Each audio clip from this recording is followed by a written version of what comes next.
Hey everyone, good to see you again today. So, let me start with something that honestly surprised a lot of people when it came out, and it might surprise you too. President Trump just rolled back tariffs on a ton of everyday foods.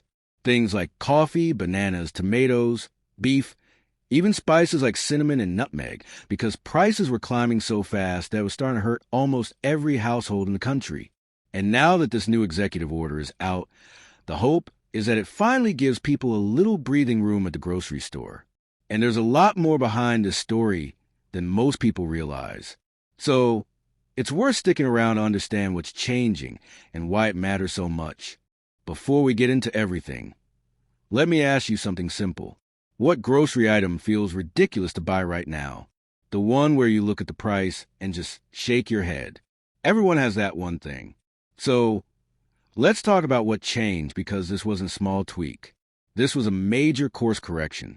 And honestly, if you've been watching grocery bills climb month after month, this is one of those moments where the government is finally reacting to what people are feeling every single day. Now, the big headline is that President Trump just exempted a whole list of foods from the higher tariff levels he's been using for the past year. And this isn't just coffee and bananas anymore. It now covers cocoa, beef, tomatoes, avocados, oranges, pineapples, coconut products, teas, and a whole list of spices. Basically, a lot of foods that families buy every single week or every single day were getting hammered by tariffs. And it pushed prices way beyond what most budgets could comfortably handle. And the interesting part is that the White House made this change after a lot of pushback, not from political opponents, but from regular voters. Exit polls earlier this month showed that people were overwhelmingly frustrated with affordability, especially grocery costs. And when you start losing voters in states you normally win, you start paying attention. So yeah, this is absolutely tied to the election and to the pressure coming from people who are struggling at the checkout lane. So then let's look at what exactly happened here. The executive order Trump signed doesn't get rid of all tariffs, but it does roll back the most painful ones, what they call reciprocal tariffs, which went anywhere from 10% all the way up to 50%. These are being removed for a long list of foods. And it's retroactive, meaning the lower tariff rate goes into effect starting from the day before the order was signed. That's how fast they want this to start flowing through the supply chain. And you might be thinking, okay, sure, tariffs went down, but were they really causing prices to rise that much? And the answer is yes, with coffee and beef especially.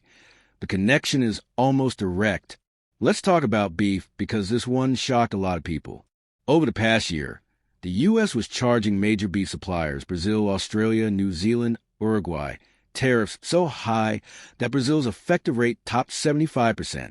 75% that slowed down imports massively at the exact same time the U.S. cattle herd dropped to a 75-year low because of drought and high feed costs. So you had low supply, high tariffs, and higher equipment, and repair costs from tariffs on steel and fertilizer. And everything stacked up into a perfect storm. That's why uncooked beef products at the grocery store jumped anywhere from 12 to 18% in a single year. And what's wild is that ranchers weren't rebuilding their herds because the policy was so unpredictable. 1 month it's tariffs. The next month it's a beef quota expansion in Argentina. It made long-term planning almost impossible. So the administration is now rolling some of that back to stop the bleeding. Now, let's talk coffee because this one probably hits close at home for most people. You know how everyone kept saying coffee felt more expensive this year? Well, it wasn't just inflation. The U.S. slapped a 50% tariff on Brazilian coffee. And Brazil supplies about a third of all our coffee imports. That's huge. Vietnam, Colombia, and others were hit too. And it pushed coffee prices to a record $8.41 per pound in July, which is a 33% increase from the year before. That's not a small bump. That's a full-on spike. Roasters started paying 18 to 25% more for their wholesale beans. Cafes added surcharge fees, and no one could avoid it because the U.S. literally doesn't produce enough coffee. Some states grow tiny amounts, but not enough to matter, so roasters and cafes had no choice but to pay whatever the tariff demanded. And here's the part that really pushed voters over the edge. The Tax Foundation estimated back in August that 74% of U.S. food imports were facing tariffs. That's almost 3/4 of the imported food you find in your grocery store. So when people walked in and saw higher prices on tomatoes, citrus, spices, coffee, bananas, beef, all at the same time, it was too much. Voters connected the dots, and the administration heard that message loud and clear. Now, what's more, tomatoes became their own crisis. Tomato prices jumped almost instantly when Mexico was hit with a 17% tariff after a trade agreement expired. And Mexico is one of our biggest suppliers. So that made everything from pasta sauces to salsa to fresh tomatoes more expensive almost overnight. So then when you step back and look at everything together, this new tariff rollback isn't just a policy update. It's a complete shift in direction. For years, Trump said tariffs don't raise prices. But this move is an acknowledgement that yes, they do. And in some cases, they do so dramatically. Now, I want to pause for a second because this is where it gets personal for a lot of people. When you walk into the store every week, you don't need a government report to tell you prices are up. You don't need a chart. You feel it when you put coffee in your cart or pick up a tray of beef or grab tomatoes for dinner. So, when these tariff cuts hit the news, a lot of people felt finally something that makes sense. But here's the trick.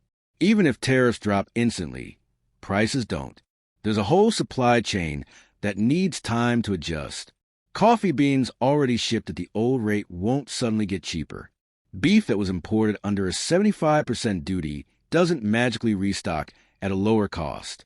So the real question is when you'll notice changes, and that part is going to be gradual. Maybe in the next few weeks for fast-moving goods like bananas. Coffee and beef might take longer. Some stores will pass the savings quickly. Some might hold on to the margins for a bit. But the shift is starting now. The other thing to consider is what the administration is doing behind the scenes. They also just created a new trade framework with Switzerland that lowers tariffs from 39% down to 15%. This shows that the affordability push isn't just a one-off emergency move. It's starting to look like a broader strategy, something bigger than just a political reaction. Now, I want to bring this back to you. What does this mean for your weekly grocery bill? Well, if you buy coffee, beef, fruit, tomatoes, spices, honestly, almost anything that isn't grown locally, you're part of the group that might start seeing relief. Maybe it's 50 cents off bananas. Maybe it's $1 off beef. Maybe it's cheaper coffee beans at your local store.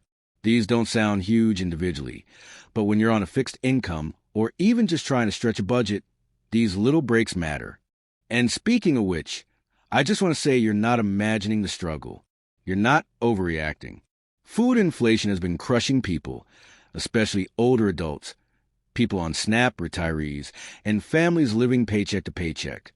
So seeing a move that directly targets the prices you pay every week is meaningful. Even if it's late, even if it's imperfect, it's still something. So then keep an eye on your usual items over the next few weeks and see if anything shifts. And if a store starts advertising lower prices on coffee or beef, you'll know it's the tariff relief starting to hit.